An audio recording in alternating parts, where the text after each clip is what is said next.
Hey everyone, before I begin this review, I just want to give a little disclaimer and a little message at the same time. Last week I uploaded a video talking about continuing reviews on my channel. It was on the September 2018 update video, and I was kind of curious if I should continue them or not, because I felt like they were taking a lot of content-wise on my channel, as there were so many reviews I was putting out during the summer. So I decided I'll let you, the viewers, decide, and I did.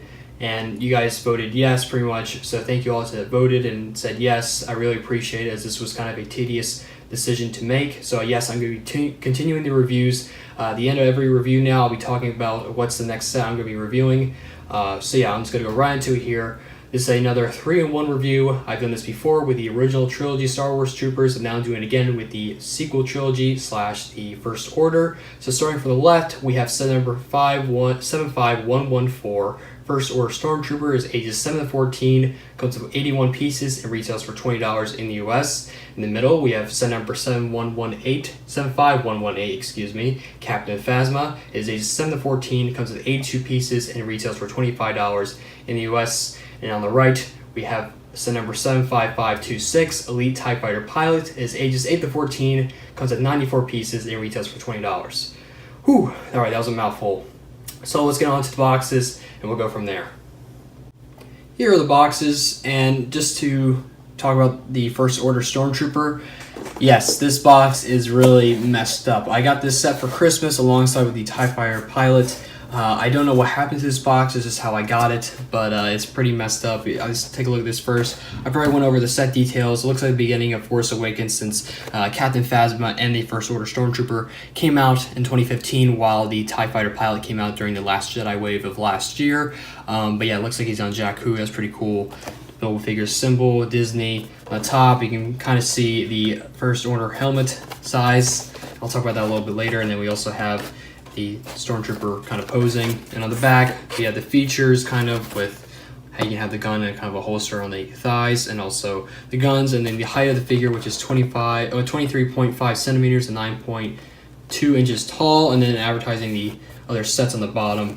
You probably can find this set, but it won't be for cheap sometimes. I don't know. I got this for Christmas, so it didn't come out of my pocket. But yeah, in the middle we have Captain Phasma. I already went over the set details. You see she's posing here. I've already went over. It's kind of basic, so I'm just gonna go right through all this actual size of the helmet and Phasma on the side of the box. Actually, Phasma is one of the only sets I really seen in stores, as no one really wants to buy her. First Order was kind of hard to find sometimes. I guess people like that figure. I'm not too sure. I think it's a mixed opinion, but I did not see that in stores for a long time now. But Phasma was pretty easy to find, and also TIE Fighter Pilot, which a lot of people don't like. You can still find that in stores. I just want to throw that out there real quick. So yeah, on the back, same as the First Order Trooper. She's actually the tallest out of all the 3 troopers here. The other 2 troopers, she's 26 centimeters tall, or 10.2 inches, and then advertise the other sets and also the features and how she can hold her gun by her thigh. So yeah, and then kind of goes the same for the TIE Fighter Pilot, with being on kind of some, I assume, a Star Destroyer cruiser. It looks like a big battle is going on in the background. Already know the set details, actual size of the helmet in the box, top, posing on the side, and then features. This guy really doesn't have much to him. Does not advertise the sets as the other ones do, and he is 24 centimeters tall, or 9.5 inches. So yeah, that's pretty much it for the boxes. Sorry that took a while. I just had to examine them a little bit, but they're basically all the same. So now let's take a look at all 3 of the troopers. Alright, so here we have our 3 troopers. As always, we're going to start with the Poseability, and they really do have the same range. There's a couple of differences, which I will cover in a moment. We're going to use Phasma for demonstrating the Poseability. For her feet, she actually has a friction hour, unlike the other 2 on their feet. So you can move 360 degrees. You can move the lower leg forward and back and tilt it side to side. You can move the entire leg 360 degrees. For the arm, this armor piece comes off all the time, especially with that dude. So I just want to point out that, but you can move it 360 degrees pretty much. What that comes off sometimes. With the arms, lower arms, you move it forward and back and tilt it side to side. And with the hand, 360 degrees. And talking about the lower arms, the First Order Stormtrooper can move his lower arms 360 degrees because of different bone pieces. But the Phasma and the TIE Fighter Pilot have the same for their arms. So I just want to point that out real quick. And with the heads, Basically, the first order Stormtrooper and Phasma have the same range of Poseability with their helmets, so you can move up and down or look around, and 360 degrees. But you don't want to do it like that sometimes. But you get a nice range of movement with their heads. But it's actually a problem, and a main problem I'd say, with the TIE Fighter pilot, because he has a little tube attachment here to his kind of breathing apparatus build, which I do like. He uses a couple of system pieces. It's kind of a standout part to him, even though he's not a very interesting figure, in my opinion. But yeah, he has some printing right here for detail, which we'll go into in a moment. But yeah, for his helmet, if you move the head up just a little bit, the tube comes right up. So I wish it was a bit longer, and sometimes you have to adjust the build part here, which sometimes doesn't say built all the time. There we go. But yeah, it's kind of a problem with him, I think, a main one.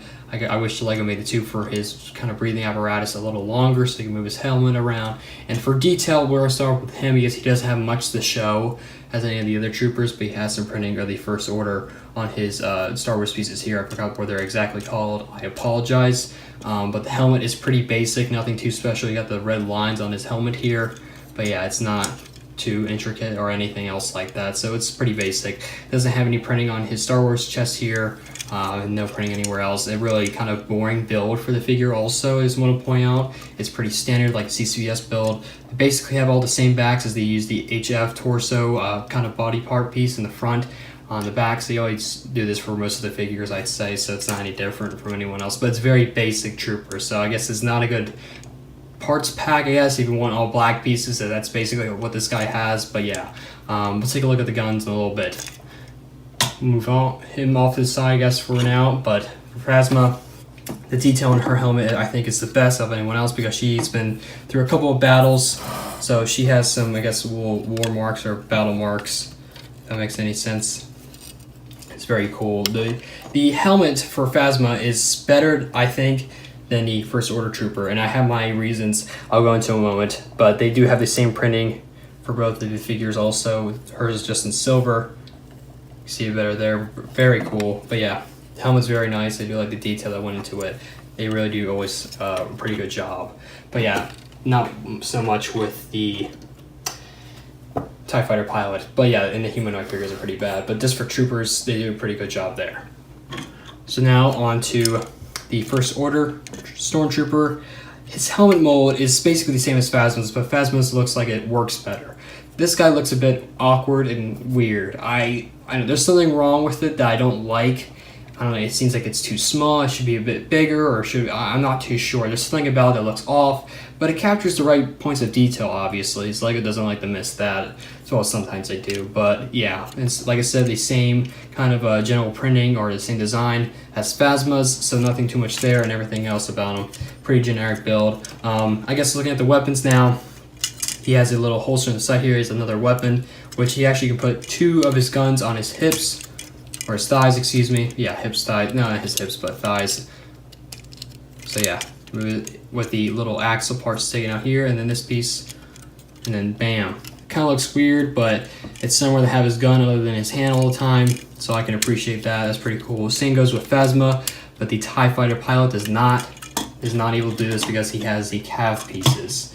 So yeah, I'll show with Phasma. Has it on her left or right side. Left facing where I'm, yeah, there you go. Same with the axle, and the build for the gun is actually a little bit different with the end. They basically have all the same gun builds. The First Order Trooper is the only one that has a other gun, but yeah, you can put her gun on the side.